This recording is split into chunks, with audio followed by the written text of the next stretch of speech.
Bismillahirrahmanirrahim. Assalamualaikum warahmatullahi wabarakatuh. Jumpa lagi di channel Devina Mutia. Salam sehat, semangat, dan bahagia.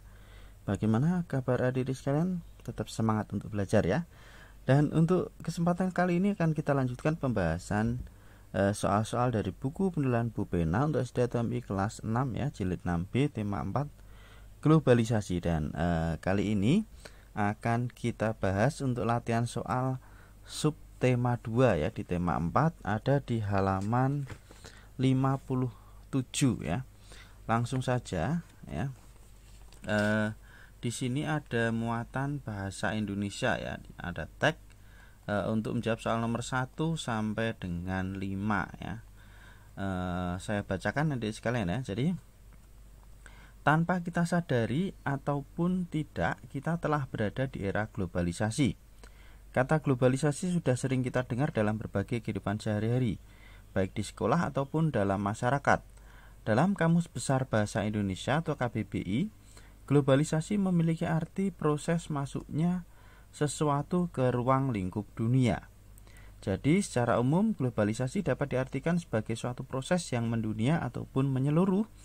Setiap orang tidak mengenal ataupun terikat oleh batasan-batasan seperti batasan wilayah dan lainnya, sehingga dapat berhubungan serta bertukar informasi dimanapun dan kapanpun melalui berbagai media komunikasi dan informasi. Semakin berkembangnya globalisasi membuat kita sadar bahwa saat ini globalisasi sudah menyentuh kehidupan sehari-hari kita. Contoh globalisasi dalam kehidupan sehari-hari adalah persebaran informasi yang sangat viral. Cepatnya persebaran informasi sebagai perwujudan dari globalisasi tentu saja tidak lepas dari peranan teknologi. Saat ini banyak sekali hal kecil yang bisa merajalela atau viral di dunia maya. Kejadian-kejadian penting pun bisa disaksikan oleh banyak orang dalam waktu yang bersamaan. Orang biasa bisa terkenal dalam waktu singkat. Peristiwa di satu daerah bisa jadi omongan di seluruh penjuru negeri dalam sekejap. Semua itu merupakan contoh globalisasi dalam kehidupan sehari-hari. Oke adik-adik sekalian ya, itu teksnya. Selanjutnya kita ke soal nomor 1. Perbaikan kosakata bercetak tebal pada paragraf pertama yang tepat adalah ini ya, ada bercetak tebal ya, dimanapun dan kapanpun. Oke. Perbaikan yang tepat adalah penulisannya dikasih spasi ya adik-adik sekalian ya. Jadi dimanapun itu penulisannya lah seperti ini, dikasih spasi ya, kemudian kapanpun, kapan, kemudian pun ya. Lanjut ke soal nomor 2. Penulisan kata tidak baku yang terdapat pada paragraf kedua adalah, nah ini, teknologi harusnya teknologi, kemudian negeri harusnya negeri, omongan itu kata bakunya adalah pembicaraan. Lanjut ke nomor 3. Makna kata viral pada paragraf kedua berdasarkan teks tersebut adalah, nah viral itu artinya adalah bersifat menyebar luas dan cepat. Nomor 4. Berdasarkan teks tersebut, apa yang kamu ketahui tentang globalisasi? Nah, globalisasi adalah proses masuknya sesuatu ke ruang lingkup dunia yang tidak terikat oleh batasan dalam bertukar informasi. Nomor 5. Tuliskan informasi penting yang terdapat dalam teks tersebut. Oke. Ada 3 adik-adik sekalian ya. Yang pertama, arti globalisasi adalah proses masuknya sesuatu ke ruang lingkup dunia. Kemudian, contoh globalisasi dalam kehidupan sehari-hari adalah persebaran informasi yang sangat viral. Dan yang ketiga, cepatnya persebaran informasi tidak lepas dari peranan teknologi ya, teknologi maaf. Lanjut ke muatan IPS. Berikut kerjasama negara-negara di kawasan Asia Tenggara dalam bidang politik adalah, nah di sini sudah saya tuliskan jawabannya ya. Yang paling tepat adalah yang A ya, yaitu ASEAN Political Security Community ya. Lanjut ke nomor berikutnya, nomor 2 ya. Berikut yang tidak termasuk isi kerjasama bidang politik antar negara ASEAN adalah jawabannya yang D, melakukan pertukaran pelajaran dan penyediaan beasiswa. Nomor 3. Dalam menyelesaikan permasalahan antar anggota ASEAN, Indonesia menggunakan cara diplomasi dalam menyelesaikan konflik. Tujuannya untuk, nah diplomasi itu berarti perundingan ya. Tujuannya untuk Nih, mengajak anggota ASEAN lain untuk lebih demokratis terhadap bangsanya dengan melindungi hak asasi manusia. Nomor 4, mengapa Indonesia mengusulkan dibentuknya organisasi hak asasi manusia ASEAN? Jelaskan ya. Jawabannya adalah untuk mengatasi konflik antara pemerintah dan masyarakat sehingga hak asasi penduduk negara-negara ASEAN terlindungi. Itu ya adik-adik sekalian. Sekarang ke nomor 5, jika kamu menjadi petinggi ASEAN yang berasal dari Indonesia, apa usulmu untuk mengajak negara ASEAN lain dalam mengatasi masalah gizi buruk di kawasan Asia Tenggara? Ya, ini ya jawabannya. Saya akan mengusulkan agar pemerintah dari negara-negara ASEAN lebih memperhatikan wilayah terpencil di negaranya, sehingga kebutuhan akan makanan bergizi di wilayah terpencil tercukupi sehingga penduduk terhindar dari masalah gizi buruk. Lanjut ke muatan pelajaran berikutnya IPA ya adik-adik sekalian ya. Oke. Menyalakan lampu di kamar saat kondisi kamar sudah cukup cahaya termasuk tindakan boros energi. Akibat tindakan tersebut terhadap biaya tagihan listrik adalah biaya tagihan listrik akan meningkat drastis ya. Kita harus membayar lebih banyak tentunya. Nomor 2, penggunaan listrik berperan penting pada era globalisasi. Tuliskan kegunaan listrik dalam kehidupan sehari-hari yang terkait dengan era globalisasi. Oke, jawabannya ya. Ini sebagai sumber energi pada mesin-mesin industri, sebagai sumber penerangan untuk menyalakan lampu, sebagai sumber energi pada radio, televisi, komputer, serta handphone untuk mendapatkan informasi dan hiburan. Lanjut ke soal nomor 3.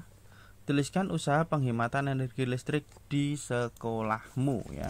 Ini di sekolah adik-adik masing-masing ya, bisa dikondisikan sesuai sekolahnya masing-masing. Ini misalnya mematikan lampu dan AC di kelas saat tidak digunakan, mematikan perangkat komputer saat tidak dipakai, kemudian memanfaatkan cahaya matahari untuk menerangi ruang kelas. Lanjut ke soal nomor 4, perhatikan gambar berikut. Ya, ini ada gambar orang ya sedang memencet tombol di kipas angin untuk dimatikan. Apakah kegiatan dalam gambar merupakan upaya penghematan energi? Ya, jawabannya adalah ya, karena mematikan kipas angin setelah selesai digunakan. Ya, jadi alasannya karena mematikan kipas angin setelah selesai digunakan ya, berarti itu hemat energi. Kemudian pertanyaan yang B, menurutmu bagaimana cara masyarakat desa melakukan penghematan listrik? Nah, ini dengan cara menggunakan lampu listrik atau menggunakan listrik saat malam hari saja. Biasanya orang desa memanfaatkan listrik itu untuk penerangan, jadi hanya di malam hari saja dia menyalakannya.